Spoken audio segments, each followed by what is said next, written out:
নমস্কার, good morning everyone.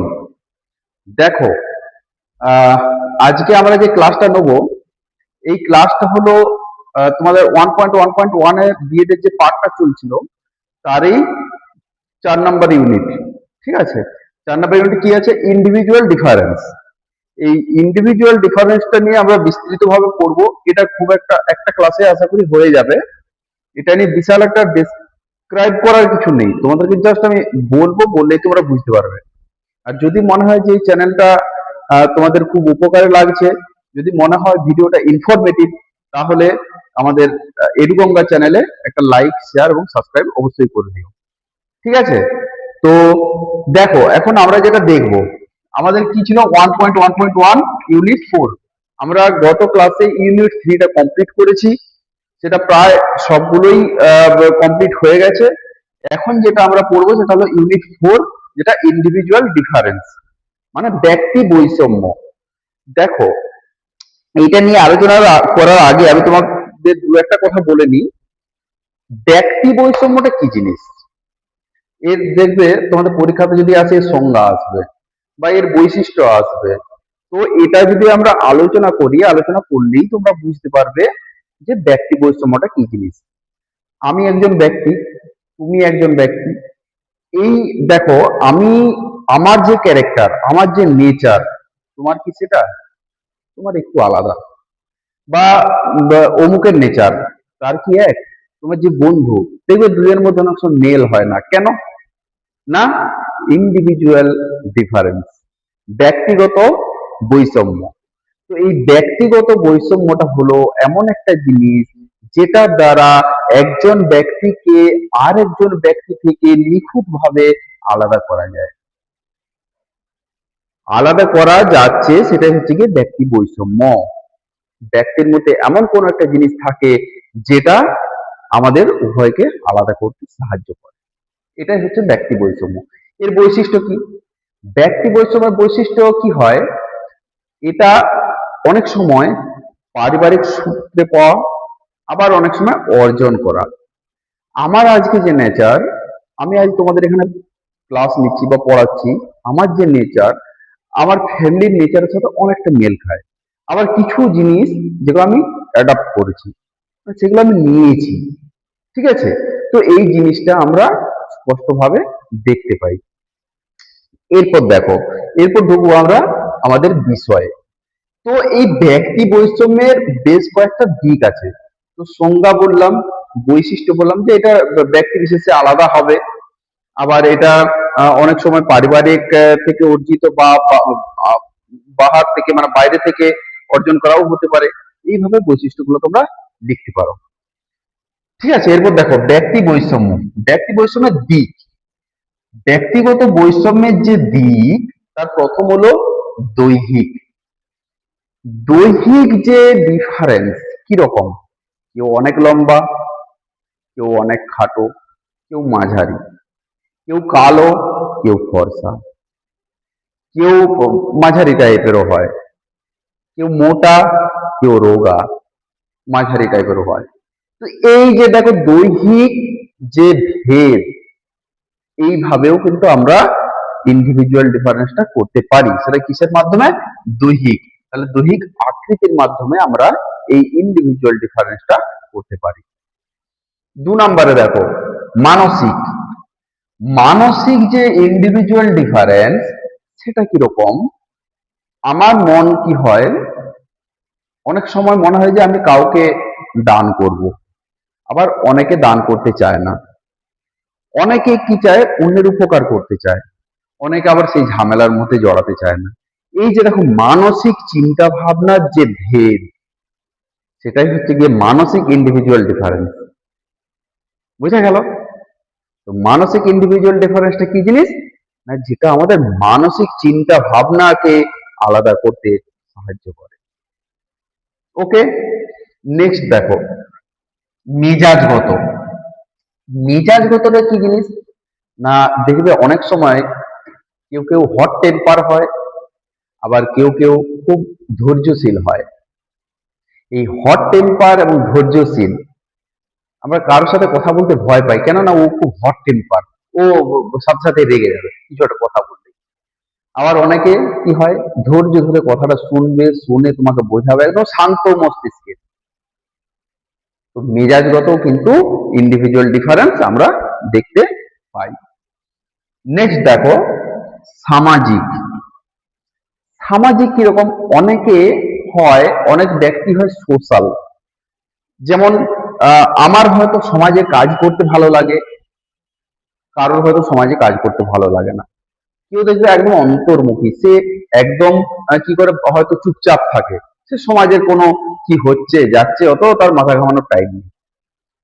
তো এইভাবেও আমরা ব্যক্তিকে কিন্তু সামাজিকগত দিক ভাবে আমরা তাকে ইন্ডিভিজুয়াল ডিফারেন্স করতে পারি। সাংস্কৃতিক। সাংস্কৃতিক দেখো, আমার যে সংস্কৃতি আর তোমার যে সংস্কৃতি সেটা এক নয়। অনেক সময় এক হয়, আবার অনেক সময় এক হয় না। আমার যে সংস্কৃতি, আবার কোনো আদিবাসীদের যে সংস্কৃতি, তাদের সংস্কৃতি অনেকটা আলাদা। বা অন্য কোনো আরো ব্যক্তির সংস্কৃতি কিন্তু আলাদা। ওটা কিন্তু স্থান বিশেষেও ভেদ হয়।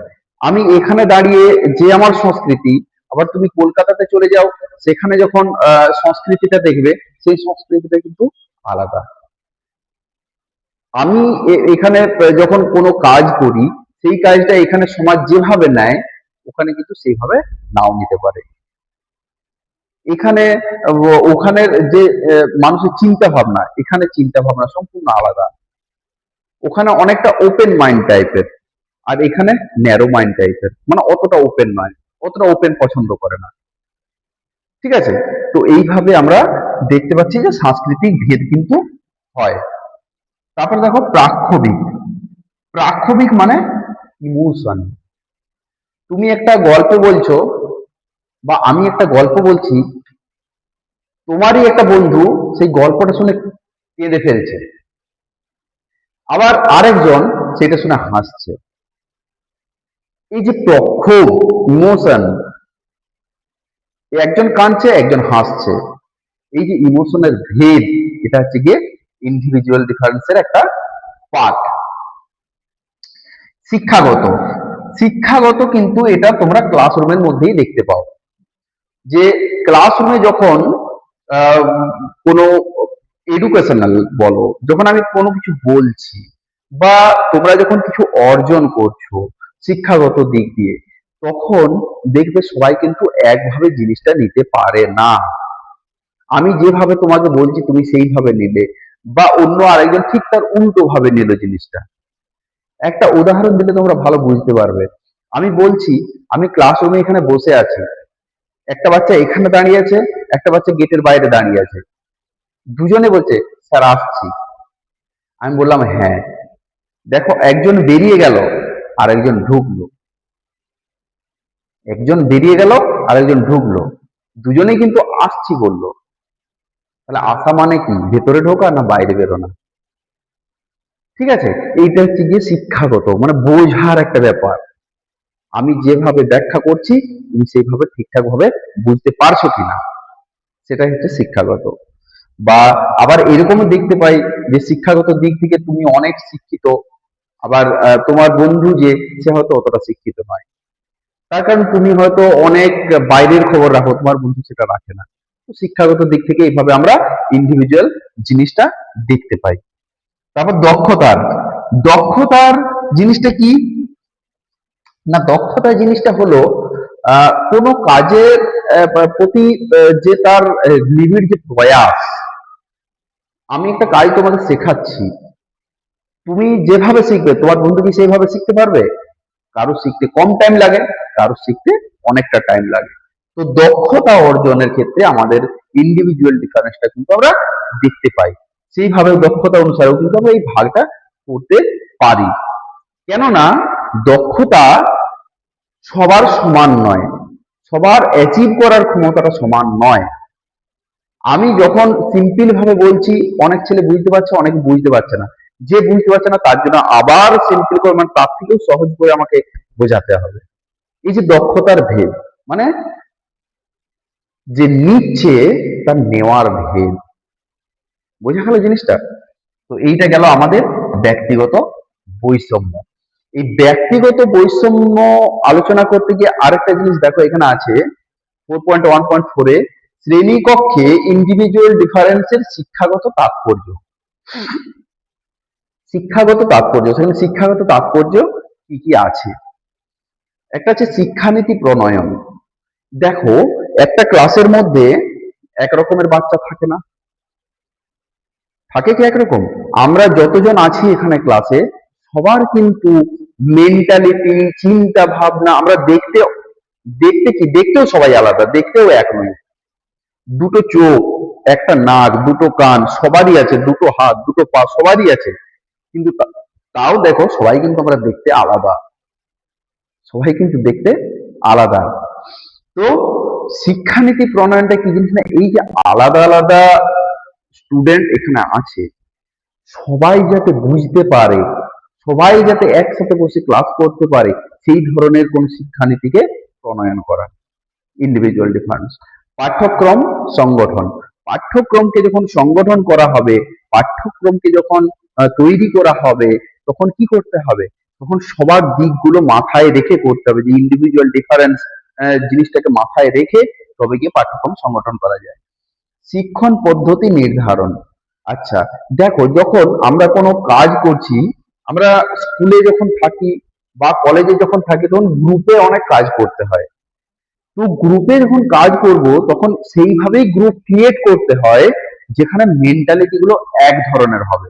তাছাড়া কি হবে, দুই মেন্টালিটির যদি একটা গ্রুপের মধ্যে পড়ে যায় তখন তাদের মধ্যে ঝগড়া বা দ্বন্দ্বের সৃষ্টি হবে।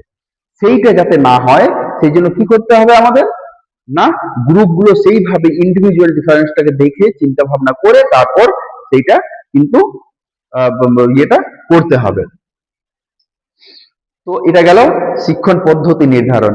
শিক্ষার্থীদের শ্রেণীকরণ, ওই যেটা গ্রুপ বলছিলাম, পাঠ্যক্রমটা যখন শিক্ষণ পদ্ধতিটা নির্ধারণ করছে গ্রুপ করেই নির্ধারণ করা হবে, না এই এই মেন্টালিটি স্টুডেন্টদের জন্য এইটা কাজে লাগবে, এই মেন্টালিটি স্টুডেন্টদের জন্য এইটা কাজে লাগবে। আবার শ্রেণীকরণ যখন করা হচ্ছে গ্রুপ করে, তখন ওই আলাদাভাবেই ওই জিনিসটা করা হচ্ছে, যেটা এই আগের পয়েন্টই বললাম। এবার ব্যক্তিগত নির্দেশনা। এরপর দেখো এই ব্যক্তিগত নির্দেশনাটা হলো ইন্ডিভিজুয়াল ডিফারেন্সের ক্ষেত্রে বাচ্চাদের সবার কিন্তু মানসিক চিন্তা ভাবনা আলাদা। এরপর দেখতে হবে আমাকে যে কার মানসিক চিন্তা কিরকম। যখন আমরা দেখবো যে এর মানসিক চিন্তা অতটা ভালো নয়, তাকে কিন্তু এই ব্যক্তিগত নির্দেশনা বা অ্যাডভাইস দেওয়ার প্রয়োজন আছে। কারোর মাইন্ডটা হয়তো এমন যে সে সব সময় অন্যের ক্ষতি করার চিন্তা ভাবনা করছে, তার কিন্তু এই ব্যক্তিগত নির্দেশনার প্রয়োজন আছে। না হলে কিন্তু এই যে সেই আমাদের যে ক্লাসের যে আমাদের উদ্দেশ্যটা, সেই উদ্দেশ্যটা কিন্তু ফুলফিল হবে না। ঠিক আছে, সেই বিষয়টা কিন্তু তোমাদের মাথায় রাখতে হবে। তো দেখো পরীক্ষাতে যদি আসে ব্যক্তি বৈষম্যের দিক, ব্যক্তিগত বৈষম্যকে দুটি ব্যক্তিগত বৈষম্যের উদাহরণ দাও, তখন দৈহিক মানসিক লিখে সেটা সম্বন্ধে একটু ইলাবোরেট করে দিলে হয়ে গেল। শ্রেণীকক্ষে ইন্ডিভিজুয়াল ডিফারেন্সের শিক্ষাগত তাৎপর্য কি, না শিক্ষানীতি প্রণয়ন, পাঠ্যক্রম সংগঠন, দুটো লিখে দিলাম। যদি শর্ট কোশ্চেন পড়ে দুটো লিখে দিলাম, ব্যাখ্যা করে দিলাম, হয়ে গেল। তো এটা তেমন কোন একটা বিশাল যে টাফ সেটা কিন্তু নয়, এটা খুব ইজি জিনিস। দেখো এরপর বংশগতির প্রভাব। বংশগতির প্রভাবে ইন্ডিভিজুয়াল ডিফারেন্স উপর কি আছে, এটাও কিন্তু তোমরা খেয়াল করবে। যখন আমরা আমাদের একটা পরিবার থেকে আসছি, সেই পরিবারের যে কালচার, সেই কালচারটা কিন্তু আমার মধ্যে, আমার রক্তের মধ্যেই আছে। আমি কিন্তু সেটাকে পুরোপুরি চেঞ্জ করতে পারবো না। হ্যাঁ, আমি কিছু বাইরের থেকে কিছু জিনিস অ্যাডাপ্ট করতে পারি, কিন্তু আমি সেটা ফুলফিল মানে পুরোটা যে অ্যাডাপ্ট করে নিতে পারবো সেটাও নয়, আবার আমার ফ্যামিলির যে কালচারটা সেটা আমি পুরো ছেড়ে দেবো সেটাও কিন্তু নয়। এই জিনিসটা কিন্তু তোমাদেরকে খুব মাথায় রাখতে হবে। ওকে, তো বংশগতির প্রভাবটা কিন্তু আমরা অবশ্যই লক্ষ্য করতে পারি, কেননা বংশ আমাদের যে পারিবারিক যে আমরা বলি না এর জিনের মধ্যে ওইটা আছে। তো ওই যে জিন, ওই জিনটাকে কিন্তু তুমি ছেড়ে বেরিয়ে যেতে পারো না, সেখানে সেই জিন অনুযায়ী তোমাকে কিছু কাজ তোমাকে করিয়েই ছাড়বে। তো বংশগতির প্রভাব ইন্ডিভিজুয়াল ডিফারেন্সের ক্ষেত্রে একটা থেকেই থাকে। পুষ্টি, দেখো পুষ্টিটা কিভাবে করে না, আমরা দেখি ক্লাস একদম নার্সারি বা একদম কি বলবো অঙ্গনওয়াড়ি থেকে, কেজি ইউকেজি এলকেজি বা একদম অঙ্গনওয়াড়ি থেকে যখন বাচ্চা প্রথম স্কুল যেতে শিখছে, সেখানে দেখবে মিড ডে মিল দেওয়া হচ্ছে ইয়েতে, তোমার যখন স্কুলে প্রাথমিকে ঢুকছে মিড ডে মিল, তার আগে যখন অঙ্গনওয়াড়িতে খিচুড়ি দেওয়া হতো। এই যে পুষ্টিকর কিছু খাবার তাদের দেওয়া হচ্ছে কেন না, তাদের গ্রোথটা এই পুষ্টিটা যাতে তাদের ঠিকঠাক হয়। অনেক সময় কি হয়, বাড়িতে বাবা মা ঠিকঠাক ভাবে তাদের যত্ন নিতে পারেন না। বাবা মার কি ভূমিকা সেটাও আমরা একটু পরে পড়বো, এখানেই আছে। এবারে সেই পুষ্টির ক্ষেত্রে অনেকে যত্ন নিতে পারেন না আর্থিক কারণে। তো সেক্ষেত্রে সরকার থেকে আমাদের স্কুলে বা অঙ্গনওয়াড়িতে যে খাওয়ার ব্যবস্থা করা হয়েছে, সেখানে কিন্তু একটা এই মিড ডে মিলের যে দেওয়া হয়েছে সেটা পুষ্টির জন্য। তো আমরা দেখতে পাই, আমরা যখন স্টেজ গুলো পড়েছিলাম কোন স্টেজে কার পুষ্টি কোন ইয়েতে স্টেজে ভালো হয়, কোনটাতে একটু কম হয়, আমরা দেখেছি যে শরীর বৃদ্ধির সঙ্গে সঙ্গে আমাদের পুষ্টিটা কিন্তু খুব মানে খুব দরকার হয়। সেই টাইমে কিন্তু ভালো মন্দ খাওয়ার দরকার হয় যখন আমাদের শরীরটা চেঞ্জ হচ্ছে। ঠিক আছে, তো পুষ্টির ভূমিকা কিন্তু আছেই। এরপর দেখো 4.4-এ যেটা হচ্ছে পরিবার ও শিশু পালন অনুশীলন। এই পরিবার ও শিশু পালন অনুশীলনের মধ্যে কয়েকটা জিনিস আছে যেটা কিন্তু খুব তোমরা কিন্তু নিজেদের ফ্যামিলি দিয়ে চিন্তা ভাবনা করতে পারবে। তোমরা যদি নিজেদের ফ্যামিলি দিয়ে চিন্তা ভাবনা করো তাহলে জিনিসটা আরো মাথার মধ্যে থাকবে। সেখানে কি দিয়েছে না, অভিভাবকত্বের ধরন। অভিভাবকত্বের ধরন মানে আমাদের পিতা মাতা কত রকম টাইপের হতে পারেন। সেখানে দেখো টোটাল 4টে টাইপ দেওয়া আছে। 4টে টাইপ কি কি? একটা স্বেচ্ছাচার, স্বেচ্ছাচারী অভিভাবকত্ব। মানে এই যে এই স্টেজে এই স্বেচ্ছাচারী অভিভাবকত্বের এই স্টেজে কি করছে না, এই স্টেজে আমরা দেখতে পাচ্ছি বাবা মা স্বেচ্ছাচার। স্বেচ্ছাচার মানে সেখানে ছেলে মেয়ে কি করলো কি না করলো সেটার বিষয়ে কিন্তু বিশাল ভূমিকা থাকে। বাবা মা যখন স্বেচ্ছাচারী হন মানে তারা নিজে একদম আমি যেটা বলবো সেটাই ঠিক, নিজের সমস্ত দায় দায়িত্ব চাপিয়ে দেন বাচ্চার উপর। যেখানে অভিভাবকত্বটা স্বেচ্ছাচারী হচ্ছে সেখানে কি করছেন অভিভাবকরা না, বাচ্চাদের উপর নিজের প্রেসারটাকে চাপিয়ে দিচ্ছেন যে তোকে এটা হতেই হবে। বাচ্চা কি চিন্তা ভাবনা করছে সেটা চিন্তা ভাবনা করার কিন্তু কোনো তার অবকাশ নেই। তিনি বলতে চাইছেন যে আমি যেটা বলছি তোকে সেটাই হতে হবে। আর তাদের শাস্তি কিন্তু কঠোর, কঠোর একদম, যে আমি যেটা বলবো সেটাই তোকে করতে হবে, আমি তোর কোনো কথা শুনবো না। একদম স্ট্রিক্ট। স্ট্রিক্ট মানে এতটাই স্ট্রিক্ট যে বাচ্চার কথা তিনি চিন্তা ভাবনা করেন না। এটা গেল স্বেচ্ছাচারী অভিভাবকত্ব। এবং কর্তৃত্ব প্রিয়। কর্তৃত্ব প্রিয়টা কি জিনিস না, কর্তৃত্ব প্রিয়টা হলো এখানে বাচ্চার কথা শোনা হয়, বাচ্চার কথা শোনা হচ্ছে, কিন্তু যখন এই কর্তৃত্ব প্রিয়র মধ্যে আমরা দেখতে পাচ্ছি সেখানে একটু নমনীয়, সেখানে তারা নিজের জিনিসটা চাপিয়ে দিচ্ছেন কিন্তু তিনি বাচ্চার কথা শুনছেন, বাচ্চার কথা তিনি শুনছেন, তার যে ইচ্ছাটা সেটাকে তিনি প্রায়োরিটি দিচ্ছেন, একবারে দিচ্ছেন না নয়। সেটা হচ্ছে একটা মিডিল স্টেজ টাইপের, যেখানে বাবা মা নিজের জিনিসটাকে বলছেন, বাচ্চা শুনছে, বাচ্চা কিছু একটা বলছে সেটাও বাবা মা কিন্তু যদি মনে হয় যে তার সেটা উপযুক্ত, যদি মনে হয় যে তার চাওয়াটা ন্যায্য, তবে গিয়েই তারা কিন্তু সেটাতে সম্মতি দিচ্ছেন। এইটা হলো তোমার কর্তৃত্ব প্রিয়। বুঝা গেল কর্তৃত্ব প্রিয়টা কি জিনিস? কর্তৃত্ব প্রিয়টা ওটাই যে যেখানে ছেলে মেয়ের চাওয়াটা যদি ন্যায্য হয় তাহলে তারা সেটাতে সম্মতি দিচ্ছেন। এটা কর্তৃত্ব প্রিয়। এরপর দেখো সম্মতি প্রবণ। সম্মতি প্রবণ কি, এখানে বাবা মা অতটা কঠোর নন, বাবা মা একদম একদম মানে ইয়ে করেছেন, বাচ্চার উপর বাচ্চা যেটা বলবে সেটাই শুনবেন, বাচ্চা যেটা বলবে তারা সেটাই শুনবেন, বাচ্চা যেটা চাইবে সেটাই দেবেন। এইটা হচ্ছে কি বাচ্চার সমস্ত ইচ্ছাতেই তারা সম্মতি প্রদান করছেন। এটা হচ্ছে কি সম্মতি প্রবণ অভিভাবকত্ব। আর একটা পড়ছে উদাস। উদাসের ক্ষেত্রে কি? উদাসের ক্ষেত্রে হ্যাঁ বাচ্চা কি করলো না করলো অত মাথায় ঘামায় না। হ্যাঁ বাচ্চা যা পাচ্ছে করুক।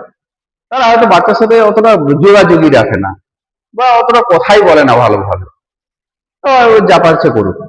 ও বাড়িতে একটা আয়া রেখে দিলাম, ও যা পারছে করছে।